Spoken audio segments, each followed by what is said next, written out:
Ya, begini, pada saat republik ini mau berdiri, maka dirumuskanlah dasar negara di dalam satu lembaga yang namanya BPUPK, ya. Dalam BPUPK itu kemudian lahirlah gagasan-gagasan yang brilian yang kemudian menjadi Pancasila, gitu ya, yang minggu lalu kita bahas, gitu. Nah, kata Bung Karno, Pancasila kalau diperas menjadi satu sila maka adalah gotong royong, gitu.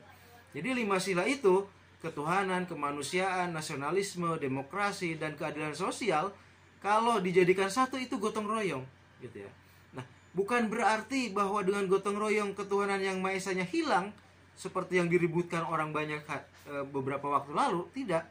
Tapi gotong royong itu menjiwai seluruh sila dalam Pancasila, gitu. Ketuhanan yang Maha Esa juga terjiwai oleh gotong royong. Artinya apa? Ketuhanannya itu merupakan ketuhanan yang mengayomi seluruh agama-agama, ya, dan secara bergotong royong memunculkan toleransi, memunculkan solidaritas dalam kehidupan beragama, gitu. Begitu juga kemanusiaan, ya. Dalam sila kemanusiaan itu secara gotong royong, ya, kita melaksanakan kemanusiaan, gitu ya. Sila-sila kemanusiaan misalnya gimana?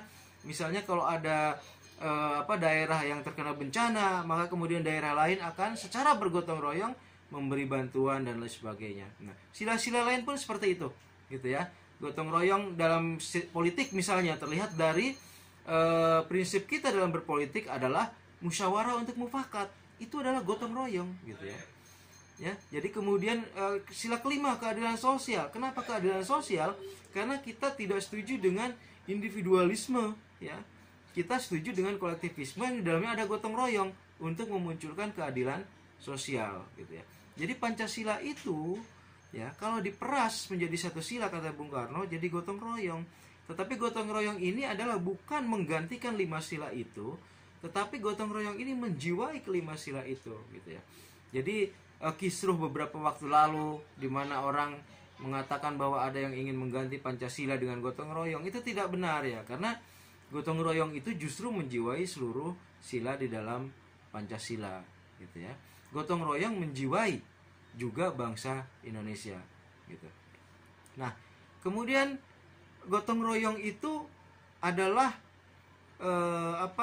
wujud nyata, ya, aksi nyata dari prinsip-prinsip yang dipegang di dalam sila ketuhanan yang Maha Esa. Apa prinsip-prinsip yang dipegang di dalam sila ketuhanan yang Maha Esa? Yaitu toleransi, ya, saling hormat menghormati, saling harga menghargai, ya, kemudian saling melindungi, dan solidaritas, ya, simpati dan empati. Nah, toleransi dan solidaritas itu aksi nyatanya adalah gotong royong, gitu ya. Kita bertoleransi misalnya dengan orang Islam, misalnya bertoleransi dengan orang Hindu, maka aksi nyatanya adalah bergotong royong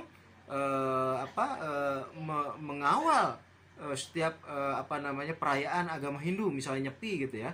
Maka katakanlah Ansor misalnya mengawal agar perayaan Nyepi di Bali itu sukses, misalnya begitu. Itulah aksi nyata dari toleransi, dari solidaritas, misalnya, ya. Kalau misalnya ada tadi bencana, gitu ya, maka aksi nyatanya secara gotong royong memberi bantuan, ya, baik fisik, baik materi ataupun doa, gitu ya. Nah, itulah gotong royong yang sangat berhubungan dengan toleransi dan solidaritas, gitu ya. Jadi Indonesia itu kalau bisa dibilang adalah negara gotong royong, ya.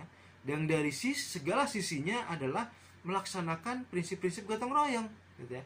Dari sisi politik seperti tadi saya katakan, musyawarah untuk mufakat, itu gotong royong, gitu ya. Dalam gotong royong itu tidak ada yang lebih tinggi, tidak ada yang lebih rendah, semuanya setara, gitu ya. Itulah prinsip musyawarah mufakat. Kemudian dalam bidang ekonomi, gotong royong itu terwujud misalnya dalam koperasi, ya. Itu pemikirannya Bung Hatta. Bagaimana ekonomi kita itu harus ekonomi yang berlandaskan pada kekeluargaan, bukan ekonomi yang berlandaskan pada individualisme, ya. Itulah kemudian ekonomi yang paling cocok dengan bangsa Indonesia adalah ekonomi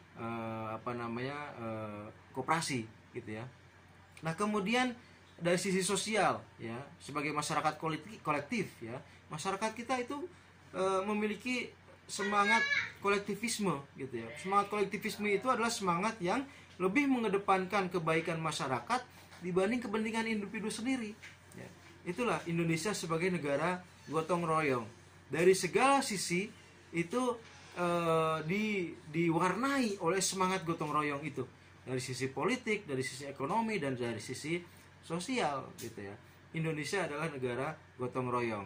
Kalau ada pertanyaan kondisi individu bangsa Indonesia sekarang ini kan semakin individualis gitu ya, semakin memikirkan dirinya sendiri. Oke, ya, itu memang karena tuntutan kehidupan seperti itu.